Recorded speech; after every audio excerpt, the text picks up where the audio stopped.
Ìgbẹ́jọ́ nípa ọ̀rọ̀ Abdulrahman tó pa Hafsat Yetunde Lawal nílùú Ìlọrin ń gbọ̀nà míì yọ. Àṣírí tú nípa ibi tó wà. Tẹ́ ẹ bá gbàgbé wípé ọ̀sẹ̀ tó kọjá la mú ìròyìn wá wípé a ò mọ ibi tí wọ́n gbé Abdulrahman lọ, bó tilẹ̀ jẹ́ wípé àwọn kan sọ wípé ìlú Àbújá ni. Ta ló gbé Abdulrahman kúrò lọ́gbà ẹ̀wọ̀n? Níbo ni wọ́n gbé lọ? Ní ìbéèrè tọ́pọ̀ èèyàn ń béèrè láti ọ̀sẹ̀ tó kọjá, táwọn kan sì ń sọ wípé bóyá wọ́n fẹ́ dáwọ́ bo ẹjọ́ náà mọ́lẹ̀. Àwọn kan ní ìwà wọn lórílẹ̀‐èdè Nàìjíríà nìyẹn, wọ́n tún fẹ́ ṣe bí wọ́n ṣe máa ń ṣe. Wọ́n fẹ́ mọ̀ọ́mọ̀ dojú ẹjọ́ náà délẹ̀ nítorí pé àwọn bàbá àsàlẹ̀ ti ń dìde, òun lè ro àwọn kan. Ṣùgbọ́n ìgbẹ́jọ́ Abdulrahman Bello ó mà wáyé lónìí tó jẹ́ ọjọ́ Thursday 20 oṣù kẹta ọdún 2025. Ìlú Ìlọrin ló sì ti wáyé. Nígbà tí ìgbẹ́jọ́ náà bẹ̀rẹ̀, adájọ́ ilé-ẹjọ́ náà SB Mohammed béèrè orúkọ àwọn agbẹjọ́rò. Ó ní kí wọ́n ṣe àfihàn ara wọn. Agbẹjọ́rò ìjọba Isa Sakari sọ fún ilé-ẹjọ́ pé àjọ elétò ààbò ọ̀tẹlẹ̀múyẹ́ DSS ti gba àkóso ìwádìí ìṣẹ̀lẹ̀ náà nítorí pé ìwádìí tí àjọ ọlọ́pàá ṣe lórí ìṣẹ̀lẹ̀ náà kò kún tó. Ṣé ká ní àwọn ikọ̀ elétò ààbò ọ̀tẹlẹ̀múyẹ́ ìyẹn DSS ló wá gbé ni? Ṣé wọ́n ti gbé ọ̀rọ̀ náà lọ sílùú Àbújá lóòótọ́? Níbo gan ni Abdulrahman gbà dé ilé-ẹjọ́ láti wá jẹjọ́? Ẹ máa bá wa kálọ lórí ìròyìn yìí o. Nígbà tó ń sọ̀rọ̀, agbẹjọ́rò ìjọba náà fi kún ọ̀rọ̀ rẹ̀ pé kí ilé-ẹjọ́ fún àjọ DSS láàyè láti lè ṣe ìwádìí lẹ́kùnrẹ́rẹ́ kí ìgbẹ́jọ́ tó lè tẹ̀síwájú, kí wọ́n sì dá àwọn afurasí náà padà sí àtìmọ́lé àjọ elétò ààbò ọ̀tẹlẹ̀múyẹ́ DSS. Nítorí wọ́n ti kúrò ní àtìmọ́lé ọgbà ẹ̀wọ̀n tó wà lókè Kúrà nílùú Ìlọrin. Nínú ọ̀rọ̀ tiẹ̀, agbẹjọ́rò fún àwọn afurasí mẹ́ta tó kù tí wọ́n jọ ń jẹ́jọ́ àti agbẹjọ́rò ẹnì kẹrin tó jẹ́ afurasí kẹrin rọ ilé-ẹjọ́ láti jẹ́ kí ẹjọ́ náà tẹ̀síwájú nílé-ẹjọ́ gíga. Ó ní àwọn ti ṣáájú rí ìwé gbà pé ẹjọ́ yóò bẹ̀rẹ̀ ní ọjọ́ 15 oṣù kẹrin ọdún yìí. Àwọn agbẹjọ́rò náà dúró wípé àjọ ìyẹn iléeṣẹ́ ọlọ́pàá ti parí ìwádìí wọn. Gẹ́gẹ́ bí wọ́n ṣe fi léde ló mú kí wọ́n gbé àwọn afurasí náà wá sílé ẹjọ́. Ó ní bí wọn ò bá parí ìwádìí wọn, wọn ò lè gbé àwọn afurasí wá sílé ẹjọ́. Bàbá olóògbé ní kí ìwádìí lè kún dáadáa ní ọ̀tẹlẹ̀múyẹ́ DSS ṣe gba ẹjọ́ náà lọ́wọ́ àjọ ọlọ́pàá. Ìjẹ́jẹ́ mọ̀ pé wọ́n ní a kì í ṣòòṣà lódò kí làbẹ́làbẹ́ má mọ̀. Ló dífá fún bí bàbá Hafsat tó jẹ́ olóògbé ọmọ tó kàgbákò ikú rẹ̀ lọ́wọ́ Abdulrahman yìí náà ṣe sọ̀rọ̀. Tẹ́ ẹ bá gbàgbé wípé lọ́sẹ̀ tó kọjá láwọn mọ̀lẹ́bí náà sọ̀rọ̀ wípé ìdájọ́ òdodo lohun táwọn ń béèrè fún lọ́wọ́ ìjọba, kí ìyà àti ikú ọmọ náà kó má bàa já sásán. Lásìkò tó ń dá ẹjọ́ náà, adájọ́ ilé-ẹjọ́ ọ̀hún SB Mohammed dá ìbéèrè àwọn agbẹjọ́rò náà, ó dá dúró, ó wá dàánù lẹ́yìn òrẹ́yìn. Adájọ́ ní ẹjọ́ náà yóò tẹ̀síwájú nílé ẹjọ́ náà títí wọn yóò fi rí ìwé àṣẹ gbà láti ilé ẹjọ́ gíga. Adájọ́ sún ẹjọ́ náà síwájú di ọjọ́ 9 oṣù kẹrin ọdún yìí fún ìtẹ̀síwájú gbígbọ́ ẹjọ́ náà. Lásìkò tó ń bá àwọn akọ̀ròyìn sọ̀rọ̀, agbẹjọ́rò àwọn òbí ọmọ tí wọ́n ṣekú pa Hussein Saddam ní kí ìwádìí náà lè kún dáadáa ní àjọ elétò ààbò ọ̀tẹlẹ̀múyẹ́ DSS ṣe gba ẹjọ́ náà lọ́wọ́ àjọ ọlọ́pàá. Ó fìdí ẹ̀ múlẹ̀ pé wọn kò gbé Abdulrahman Bello lọ sílùú Àbújá o. Gẹ́gẹ́ bí ìròyìn kan ṣe ń sọ, ó ní ìlú Ìlọrin bí ló wà, kò lọ sílùú Àbújá. Ó ní àmọ́ òun kì í ṣe lọ́gbà ẹ̀wọ̀n òkè Kúrà mọ́. Ọ́fíìsì àjọ elétò ààbò ọ̀tẹlẹ̀múyẹ́ DSS ló wà báyìí, kì í ṣe ìlú Àbújá. Tẹ́ ẹ bá gbàgbé wípé Abdulrahman Bello ló pa Hafsat Yetunde Lawal sínú ilé rẹ̀ lóṣù tó kọjá tó sì kún wẹ́lẹ́wẹ́lẹ́ bí ẹni kún ẹran. Bákan náà, nínú ìgbẹ́jọ́ tó wáyé lọ́jọ́ kẹfà ìyẹn ọjọ́bọ̀ ọjọ́ kẹfà oṣù kẹta níbi tí àáfàá Abdulrahman Muhammad Bello tí wọ́n fi ẹ̀sùn kàn pé ó pa Hafsat náà ti fojú wọn nílé ẹjọ́ pẹ̀lú àwọn mẹ́rin mìíràn ní èrò kún ṣíbáṣíbá. Ìgbẹ́jọ́ náà wáyé nílé ẹjọ́ májísírèètì tó wà ní ìdojúkọ ilé ẹjọ́ gíga ìpínlẹ̀ Kwara nílùú Ìlọrin. Ẹsẹ̀ ògbèrò rárá ló gba ilé ẹjọ́ náà ìyẹn lọ́jọ́bọ̀ ọjọ́ kẹfà oṣù kẹta pẹ̀lú báwọn aráàlú ṣe yabo ibẹ̀ láti wá wo ohun tó ṣẹlẹ̀ gan-an. Láti bí aago 2 òwúrọ̀ làwọn ọlọ́pàá ti dúró wámúwámú tí wọ́n sì dí ọ̀nà tó wọlé sí ilé ẹjọ́ náà pa. Onídàájọ́ SB yìí náà tó jẹ́ onídàájọ́ SB Muhammad tó jẹ́ adájọ́ ilé ẹjọ́ náà ṣàlàyé fáwọn afurasí náà pé ẹ̀sùn ìpànìyàn ni wọ́n fi kàn wọ́n. Lẹ́yìn èyí ni agbẹjọ́rò ìjọba láti iléeṣẹ́ ètò ìdájọ́ ìpínlẹ̀ Kwara Isa Sakare sọ pé iléeṣẹ́ elétò ìdájọ́ ìpínlẹ̀ náà ti tẹ́wọ́ gba ẹjọ́ ọ̀hún láti gbé e lọ sí ilé ẹjọ́ gíga ìpínlẹ̀ Kwara tó lágbára láti gbọ́ ẹjọ́ náà.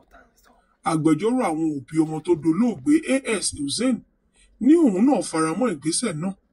Lẹ́yìn èyí ṣe rántí pé a sọ fún yín pé afurasí gangan tí wọ́n fi ẹ̀sùn kàn tààrà ìyẹn Abdulrahman Muhammad Bello bá nawọ́ sókè nílé ẹjọ́ pé òun lọ́rọ̀ tóun fẹ́ sọ tí adájọ́ sì fún láàyè pé kó wí tẹnu rẹ̀.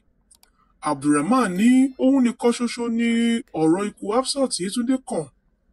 Ó fi kún ọ̀rọ̀ rẹ̀ pé bí Ọlọ́run ṣe kọ pé ọ̀rọ̀ ikú rẹ̀ yóò rí lórí nítorí pé lọ́jọ́ tí òun pè wá kí òun yìí tó bá òun lálejò oúnjẹ lòun lọ bára tí yóò jẹ ṣàdédé nígbà tóun máa dé lòun ti dé bá a nílé pé ó ti kú.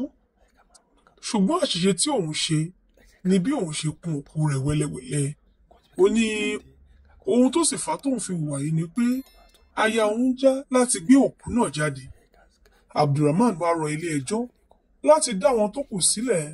Ó ní wọn ò mọwọ́ bẹ́ẹ̀ wọn ò mẹsẹ̀ nípa ọ̀rọ̀ náà. Ó ní òun nìkan lòun dákun òkú olóògbé náà, kò sọ́wọ́ àwọn tó kù níbẹ̀.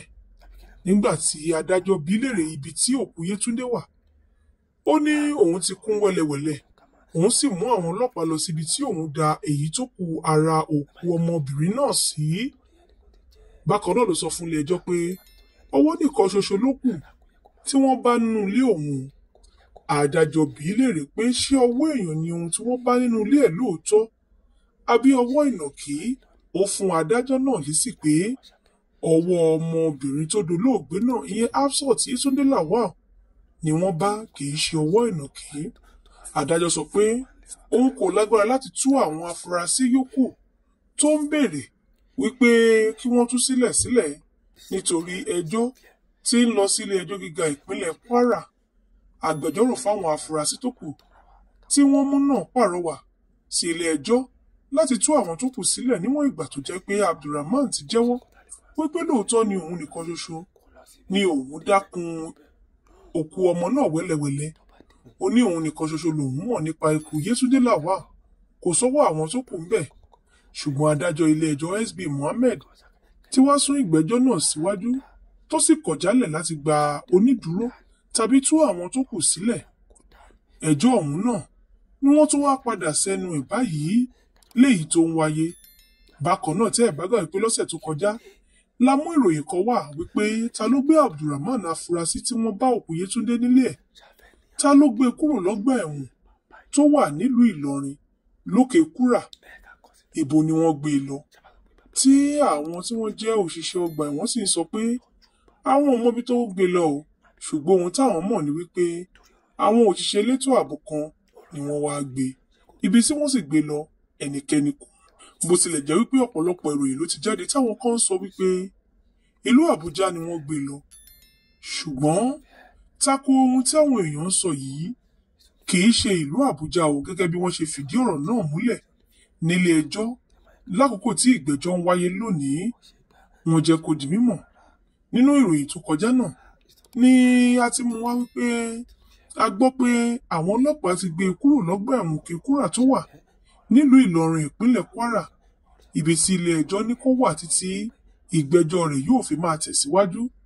ohun tá a rí gbọ́ ni pé ọjọ́bọ̀ ọ̀sẹ̀ yìí ìyẹn òní gangan ló yẹ kó fojú wọn ní ilé ẹjọ́ ṣùgbọ́n tí wọ́n ti wá gbé kúrò ní ọgbà ẹ̀wọ̀n náà tí wọn ò sì mọ ibi kan tí wọ́n gbé lọ ní pàtó. Bákan náà ni ìdí pàtàkì tí wọ́n fi gbé kúrò nígbà náà kúrò lọ́gbà ẹ̀wọ̀n Òkèkúrà tó wà nínú Ìlọrin kò yé ẹnikẹ́ni.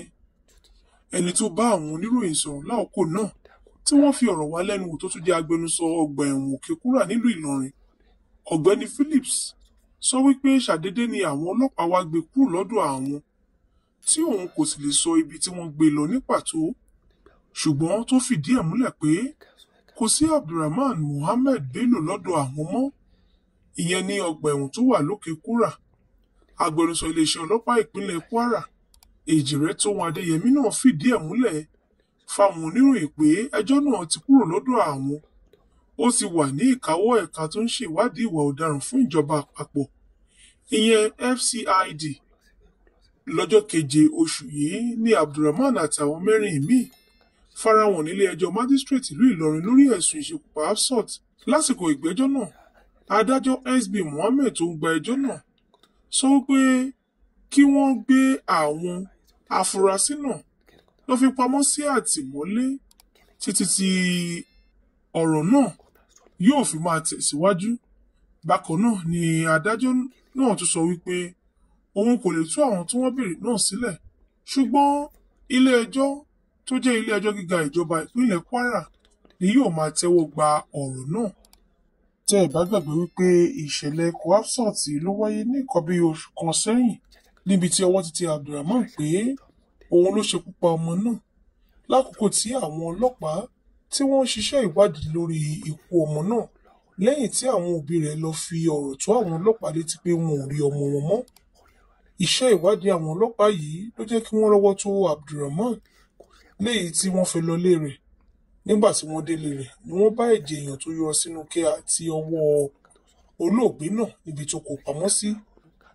Bákan náà lára ohun tí wọ́n tún rí nílé ẹ̀ láwọn iṣẹ́ ọṣẹ lóríṣiríṣi èyí tó wà nínú pósí, èyí tó wà nínú igbá àtàwọn míì, pẹ̀lú bàtà obìnrin bíi 13 tó fi mọ́ ti Hafsat, ìlẹ̀kẹ̀ ọmọ náà àtàwọn nǹkan míì tó fi hàn tó sì fìdí ẹ̀ múlẹ̀ pé lóòótọ́ ni ọmọ náà wá sí ilé rẹ̀.